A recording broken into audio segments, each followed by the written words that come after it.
ভদ্রমহিলা, উনি হচ্ছে মানে উনি একটু অসুস্থ আছেন, ওনার বৌমা সব কিছু মানে বুঝিয়ে দিয়েছেন, বুঝিয়ে থেকে এবার বাসে তুলে দিয়েছেন। এবার উনি বাসে ওঠার পর থেকেই ঠিক 10-15 মিনিট অন্তর অন্তর বলছে দাদা ঘটকপুকুর এসছে। আরে কন্ডাক্টর বলছে না না আসেনি।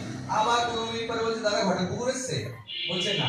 তাই এতবার ঘটকপুকুর এসছে বলছে, ওই দাদা না বিরক্তি হয়ে আর ওনারা কথা শুনলেন না। ইতিমধ্যেই ঘটকপুকুরটা পেরিয়ে গিয়েছে। যেই পেরিয়ে গিয়েছে এবারে কন্ডাক্টর বলছে এই ঘটকপুকুর নামে মনে হয় বল এই করা হলো না। এইবারে ঘটকপুকুর পেরিয়ে গিয়েছে, তখন কন্ডাক্টর ভাবছে বয়স্ক মানুষ আমাদের তো গালাগাল করবে। তখন উনি কি করলেন, ঘুষিকাটা পর্যন্ত চলে গিয়েছেন। গিয়ে আপনারা হয়তো রাস্তা চেনেন না, ওই দিকটা অনেকেই চেনেন। এবার ঘুষিকাটা থেকে ওই ভদ্রমহিলার জন্য বাস ঘুরিয়ে নিয়ে এসে ঘটকপুকুরে নিয়ে এসেছেন। এবারে বলছে আপনি নামুন, বলছে না না আমি নামবো না, আমার বৌমা বলে দিয়েছিল ঘটকপুকুর আসলে একটা ওষুধ খেতে হবে।